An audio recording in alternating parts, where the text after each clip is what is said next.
let's talk some football, Bernie.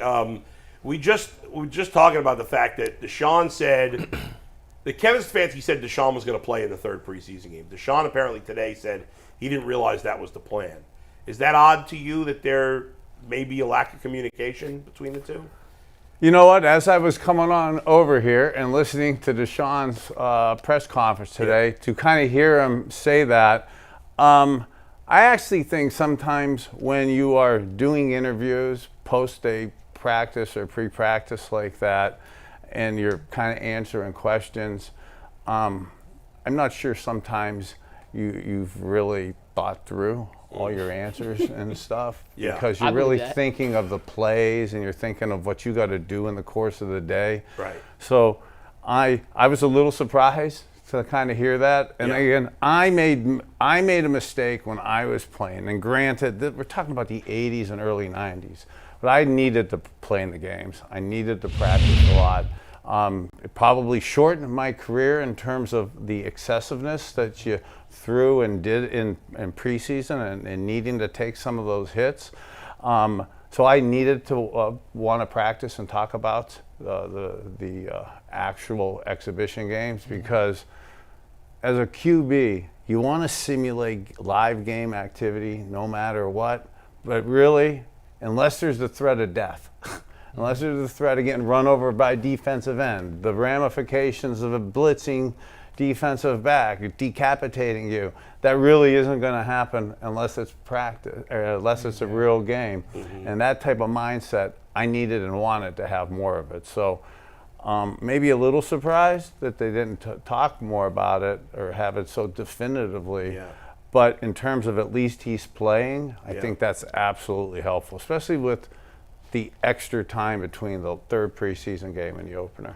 Bernie, we started the show talking about Denzel Ward, who's back in concussion protocol. He's had 4 concussions throughout his career that have been confirmed concussions, been back in protocol.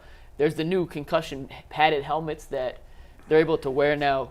Tyvis mentioned a few of his former teammates had a cutoff number of 6 concussions before the team essentially said, thank you, but for your own health, you got to get away. How serious of a concern is this for Denzel with these continued concussions year after year?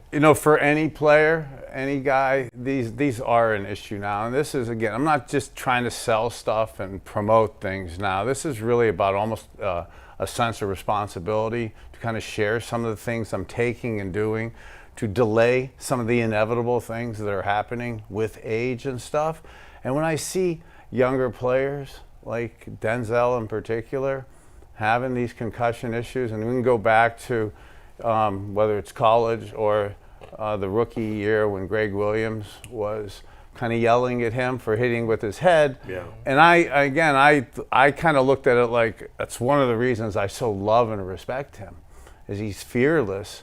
And if he was sitting here, he's a big NFL player, but he's not exactly one of the biggest guys like myself. I was incredibly skinny, slender when playing, and was a little more susceptible to that. So, and actually dropped some of that off for him the other day, because I'm concerned for all the guys, but when I see something like that happen right now, for Denzel in particular, personally, it absolutely affects me. Who knows how much those caps actually help, those giant things they're wearing.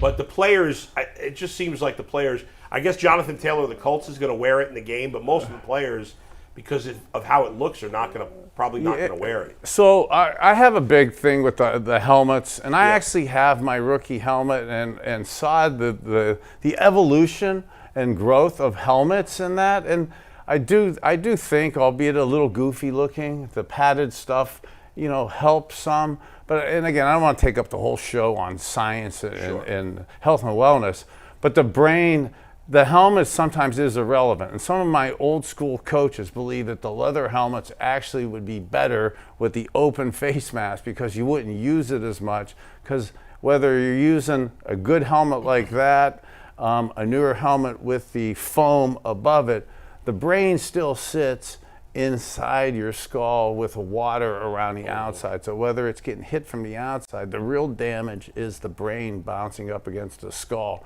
from the inside out. And that's still happening whether you got a padded helmet or not. And that's what worries me actually for younger kids playing the game.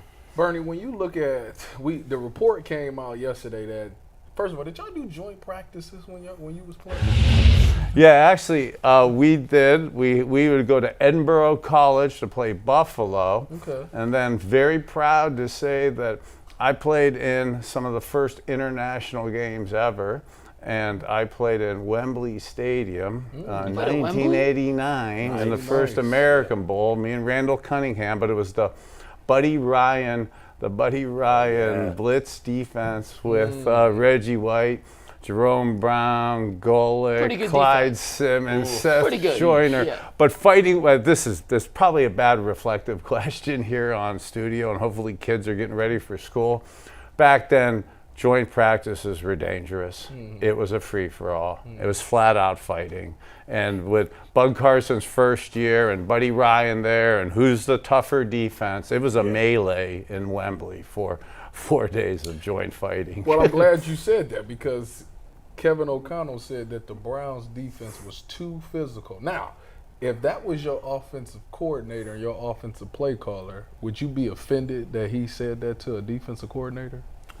So, again, I'm in the late third quarter, early fourth quarter of my life, and probably with these diagnoses, the fourth quarter and overtime with some of that. So, how I think as a healer and a spiritual person is completely different than how you have to think as a football player and a football coach. People ask me why I don't coach and why I don't get involved with that, because I kind of be good with it. But that's a whole other mindset. And I was groomed by the tough guys, whether it's Don Shula, Howard Snellenberger, Jimmy Johnson 3 times, Marty Schottenheimer had an early Bill Belichick who groomed Jim Schwartz. That's expected when you come on the field. Yeah. So our offense would absolutely meet that challenge the next day, okay? And we'd be so discouraged that we did not meet that challenge from you guys that current day. Yeah. Okay, so again, for how I like to think these days and spiritually healing and helping people, it's completely the antithesis. And that type of statement is why we love our defense. Yeah. Okay, that's football. Okay, this is Cleveland football. Bernie, I'm curious. You mentioned Randall Cunningham, who was a player kind of ahead of his time, right?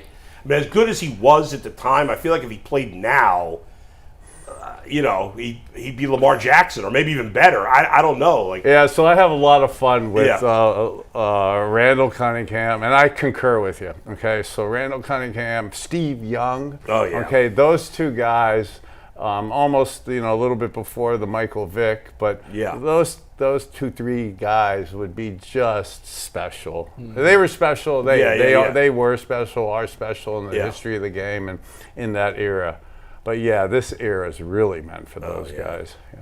No I'm not sure I would be as successful, but I think there's more mobility to Bernie's game. I had some mobility. But part of this is what it's kind of good that they're taking this out of the game. But part of the change of the game was the quarterback really getting run over in the late hits, and that does affect your mindset and your ability to function truthfully when you're out there, and it takes a different breed of mindset and person to be able to do that. And fortunately, I don't think quarterbacks and players should be subjected to that today, but it made it way different. Bernie, what do you expect from Deshaun Watson entering 2024? Coming off the game against Baltimore, he gets shoulder surgery. He's been participating throughout all of training camp. What are your expectations for number 4 this season? So great question, fair question, and I'm not hedging on it but all us quarterbacks, and I know we're singularly focused on ourselves in a team sport, but we are so victims or beneficiaries of the guys around us. So the more depth at the wide receiver that we have now is going to help him. I actually think that Cedric Tillman is, with his size, and I enjoyed the way he was aggressive and strength in his hands last year. And I think somebody like him is going to add depth and size to, and one of the guys that's kind of not been overly talked about. I absolutely, this isn't a revolutionary statement, how much I love David Njoku. and his ability, and I think he's one of the top tight ends in the league the last couple of years, and he's playing even better with his chemistry with Deshaun. So that being said, Deshaun's guys around him with the offensive line, though, how's that's going to materialize with Coach Callahan? And we saw some tackle issues the other night in the game, and how that works will be a direct correlation, I think, to how quickly Deshaun comes back from the shoulder injury and then regaining that kind of form that he had, albeit injured, in the second half of the Baltimore game. Where even with that injury, he completed all his throws. Being able to get that timing back and that real confidence is the key. And if he's able to feel confident back there with these guys playing, the guys around him, receivers, the weapon should make it better. When you look at them bringing in Ken Dorsey, they got Tommy Rees from college. You can speak to this. Kevin Stefanski decided to keep play calling duties. What effect do you think that has? Because a lot of people think that Ken Dorsey and Tommy Rees won't have a lot of input. They think Kevin's going to kind of just run his own thing. What do you see happening with all of these offensive minds together? So that's a great question, and really where you got to lock in and see. And then it was hard to tell in the first game, because Deshaun didn't play and Jameis did. And Jameis only played the one series, but 5 for 6. But in that first series, seeing a couple backs, tight end in the game, play action pass, and in particular the play action pass to hit the 20-yard throw to Michael Woods. That was somewhat similar to the play calling and plays that we were seeing last year with Joe Flacco towards the end of the year. And to see that still being a part of the offense and a big part, even though Nick Chubb didn't play, that bodes well for me to see that that's still part of it. And then they did, though, go, even with Jameis, into shotgun spread right after that on first down, after getting a first down. So they have the ability to be what they did last year. And then with Ken Dorsey and Rees, it looks like they have the ability to go spread and stuff. That's good, I think, in the short run of trying to have it all installed. But to your question, how does it manifest itself at the start and through the course of the season?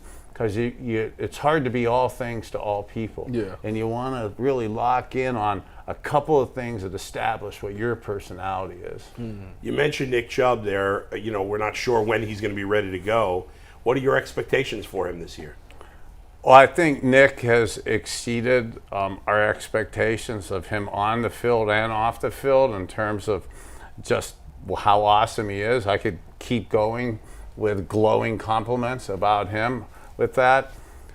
Again, he in his career has been able to make plays out of nothing, and with the offensive line making holes, he's been making yards on top of the holes that are there. So again, we're victims or beneficiaries of how good the offensive line and running game's going to be. But I actually think when Nick's healthy, and that I think he has the capability to surprise us again with another miraculous comeback from this devastating injury. And also a shout out to my doctors and to Nick's doctors, University Hospital. Okay, I'm unfortunately in the liver transplant area where Dr. Post and that, but Dr. Voos and Dr. Jake Kelsey and what the sports medicine department at University Hospital is doing, and some of the things that they've been piloted or okayed by the FDA to do in research on orthopedic issues. So the University Hospital, hats off to you and some of the research they're doing and some of the things that bluntly I've experimented on my own body as an old man that's had awesome results. And I could already, University Hospital is doing some great things with Nick and the players from an orthopedic perspective. So if anybody could come back and surprise us from something that regular people shouldn't come back from, I believe Nick's going to do that. You mentioned Jameis Winston a second ago, Bernie. How beneficial is it for Deshaun to have a guy behind him like Jameis, who up through this point of his career in Cleveland has been the ultimate hype man, the ultimate voice in his ear to get him back on track? Just kind of having that positive voice behind him that seems to fully support Deshaun and what he needs to do to get back to the old version of Deshaun the Browns were trading for. Yeah, Mike, I'm getting goosebumps here, getting excited thinking about Jameis and what he brings on and off the field, what he's bringing to my life. I love him. He's the best. He's the I best. love his genuine, spontaneous positiveness, coupled with his genuine knowledge of football. So you could. I'm not going to dismiss any of the happiness and the personality of that, which is awesome in the locker room, awesome in the quarterback room, amazing for our fans and people of Cleveland to get to enjoy and stuff. But he has real depth in his X's and O's and knowledge of the game. And one of the things I like talking with him about, and you can notice and talking about he's talked about in some of his interviews, and I believe it'll be a mindset that will help with Deshaun, the offense. And I know Ken Dorsey, we have a mindset at the University of Miami about what we think when people play cover zero blitz against us, okay? Mm-hmm. All right? I still get riled up. I don't even want to sit next to you, okay? If you think you can play cover zero and play all-out blitz against me. And Jameis has that same old-school mindset of anger, okay, disrespect, okay, to have another defense attack you like that with blitzing, and you're going to make you guys pay, okay, with that. And that kind of levity that I'm trying to say it with, the levity that he says it with, but it's damn serious, okay? And that's a specific mindset that literally, I'll say this in levity, I had why people in Cleveland, I think, like me, because that was my mindset. You get only about 8 to 10 of those a game if you're lucky. Okay, and if you know when those 8 to 10 are coming, I played my whole game to not screw up on the other 50. And when you did them 8 to 10, I wanted to nail you with them. Because you get half of them, you got 4 or 5 scores. Okay, and that was as simple as I could make it. And Jameis, I could see, wants to do that and will bring that, I believe, that mentality and emotion and that mindset of going after you guys when you get cocky and you think and you think we're afraid, that you're going to go. And we're not throwing quick screen either. Okay? No, this isn't quick screen, bubble screen. Okay. You're covering a dangerous post. game. You're covering a post, okay? You gotta hope that your line is blocking good enough to get that post off. You're going to get your depth, okay? You're going to get your depth, and like you said, you're going to take a hit. Okay, in the old days, you took a big hit. You're allowed to run you over from Bull's chair. Now you can't run you over from this chair here. So you just got to go for it, and get that mindset to stand in there. And Jameis has it. I believe it. He's going to bring that. He's going to bring that kind of spirit and that belief in yourself. So when those things happen in the course of a game, because games come down to 3 to 6 big plays, or 3 to 6 plays you don't make bad, or 3 to 6 plays I make you pay for doing something, too emotional or too aggressive. And that kind of mindset to want to pounce on it, like I believe Jameis is going to do. That's how I was raised. And I actually, when they stopped doing that to me in the early mid-90s, I had to retire. I got cut and retired, okay, because they started playing zone. Squat zone, okay? Wait a minute. Get your depth. Bernie, you was talking about how the Browns have tackle issues, particularly the left tackle spot. If they have to go into this season with a backup left tackle and they have to play Dallas, how do they manage to get through that game? What are some things that they can do offensively to help to keep Deshaun's jersey clean? Great point and I having my Dallas connections and with Jerry Jones and getting to go from here to there, and that'll be kind of an emotional game for me to see 2 organizations that I really care and love about. But that's absolutely that will be, even in health of Jedrick Wills and Conklin, that is still going to be issues with that. And that's what I was kind of talking about, what I enjoyed seeing in the Coach Stefanski play calling, albeit in a rough game against Green Bay, was you got to have your back and tight end in there. You got to have help.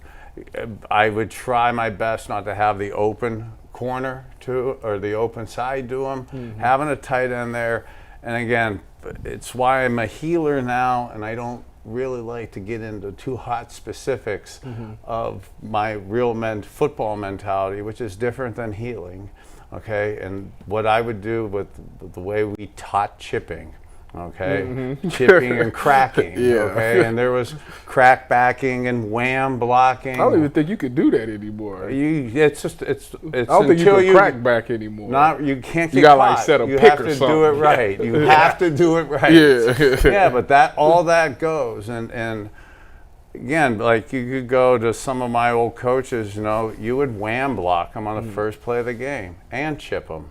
You would wham him so that he thinks his knees are going to get wiped out. And I'm not saying that type stuff, but that is the fear that you have to put in, that multiple people are going to hit him on every play. Yeah. It's not going to be just one guy.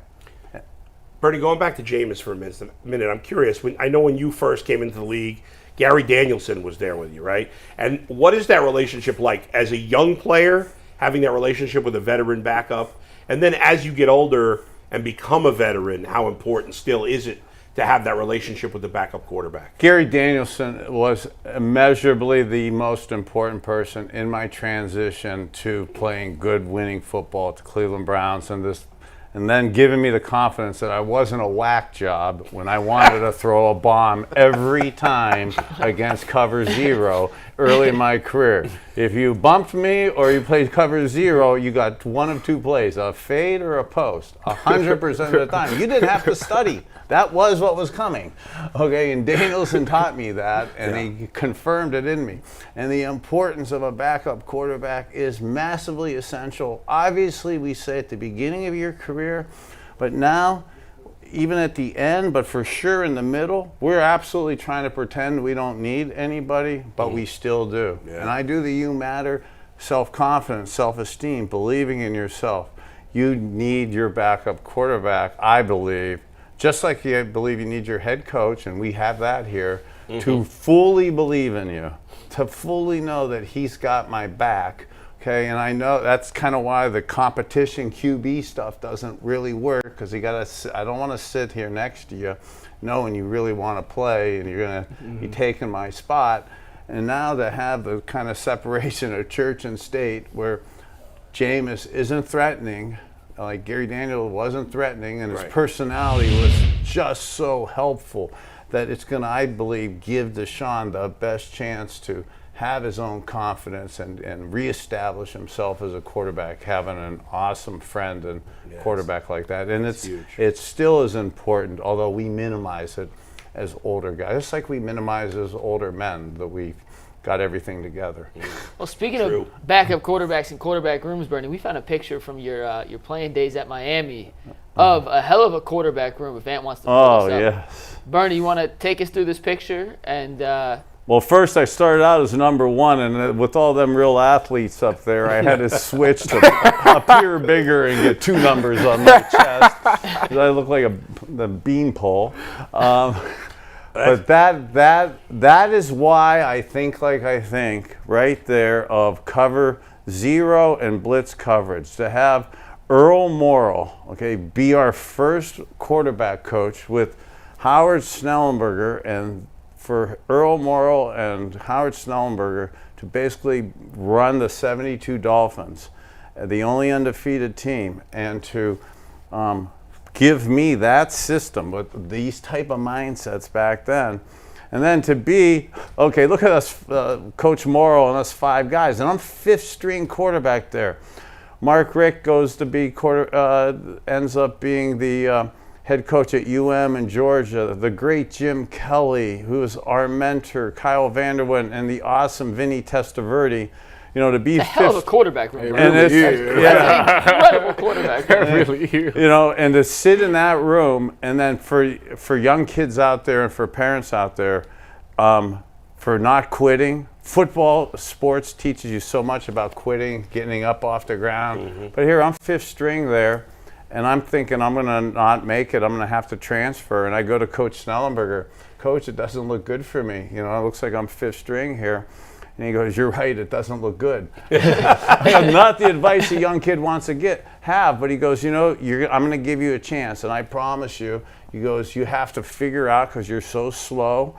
And I had run a 5.5 and I had lifted a $185, okay, and it barely got that off, all right?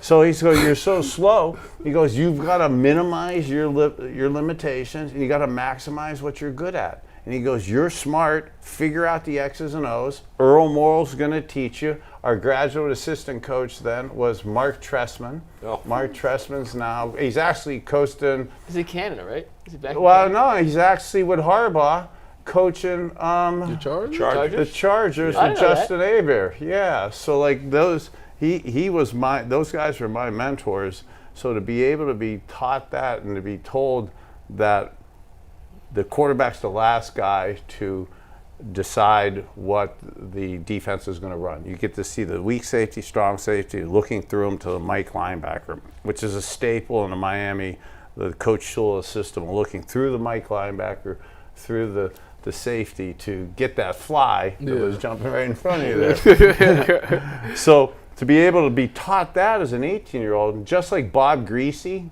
you know, and Johnny Unitas were taught by them, and to have that core foundation, it's actually why I could sit here today at 60 years old and still look at a piece of film and absolutely know how to block it, protect it, what the weakness is, and then how to get enough time to get an extra 0.2 of a second so you guys don't knock me over, so that you're watching that post I just threw over your head in the end zone. Hey, Steve, pull that picture back up, Bernie. I got one more question on this picture. When you look at an NFL quarterback room now versus that, Bernie, those shoulder pads are ginormous. How the heck did you guys throw with those giant shoulder pads? And would you have thrown for 5,000, 6,000 yards if you had normal shoulder pads of today's quarterback? Well, so that I only had those because I was so insecure and low in self-esteem that and so skinny that I had to put on the excessive ones to pretend like I had muscles to do that. That's actually the truth. And my throwing was so bad in those that's partially why I was so sidearm. Oh, really? Early, because look at that's those funny. things. You can't get your arm up on that. So I was really 3/4, which is what I did in high school pitching anyway, so I got used to it with that crap on there, and then figured out that it was too much. And then if you see my Browns ones, I still have my Browns shoulder pads, and they're probably 75% less than that. Because Gary Danielson said those are too big, get them off. Okay? So he said get those off, so that's partly why I got elbow and shoulder issues. Yeah. And then Jim Kelly, why I didn't wear a mouthpiece and why we were able to audible so much, because Jim Kelly said don't wear a mouthpiece. Yeah. So me and him got our back teeth knocked out from getting hit underneath with those helmets. Ooh. So You should have flipped them out. You should have got a bottom. yeah, it wasn't high tech back then. That was then. We were still sticking it in boiling water and putting it in our mouth. You know, it wasn't molds back then. You know? Did you when you were at Miami, did you realize at the time how good the talent was at the quarterback position? Well, obviously not on signing date. Yeah. Okay. Yeah. No, I thought Jim Kelly was there, and then it was everybody else. Yeah. And then I was going to be the only guy because there was no internet. Right, and sure. Jim was going to be a senior. I could have been a freshman and cruised my way in the next year. yeah. I only realized that I was screwed the day I got down there. I go, what is this Vinny Testaverde? This guy looks like a Greek god. He's throwing like Michelangelo out there with the greatest form in the world. Yeah. When you look at the offseason moves that the Browns made, as getting Jerry Jeudy, do you think that they did enough to make that offense good this year? So I like what the offense did last year, especially with all the injuries and stuff. So from a weapon standpoint of the receiver room, I would like the receivers. You know, I always liked though. I was a big tight end guy, so I actually really liked the Kevin Stefanski offense with lots of tight ends around too. So, but that's a guy who wants to have a 70-man roster, not a 53-man roster. I think we're trending towards that, Bernie. I think because listen, they're going to go to an 18-game regular season schedule. We really should. I mean, we really should have depth at it. There's some, and the way you manipulate the practice squad and that, and the way there's guaranteed money, and hey, you want to have good quality of play. You know, you want to have good quality of play. So having guys around that make the team, that should be on the team, that will be contributing. Absolutely, I concur with that. To me, it's stupid that you have even the fact that you have a 53-man roster but only 45 on game day. Why? Oh, Jimmy Johnson. Jimmy Johnson, that was his pet peeve. I can go back to the Super Bowl.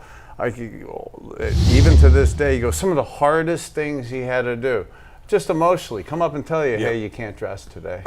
You know, I mean, there's no reason for that. You're paying those guys anyway. I mean, it's so stupid. Yeah, what is the reason? I never really thought of it. Do you know what the reason is? No. I don't know. There's no good reason. I think there should be 65-man rosters, and everybody should be able to play. What is the downside of that? The league, so you got to pay an extra dozen guys. Those guys are all making the minimum salary anyway. The NFL is the cash cow of cash cows. They can afford to pay 12 lower tier salary guys. It's $5 million total. It's not even that much because you're paying them something for being on a practice squad. So you're paying them the difference between the practice squad and essentially the minimum salary. $5 million. Yeah, I mean, there's no reason not to have bigger rosters.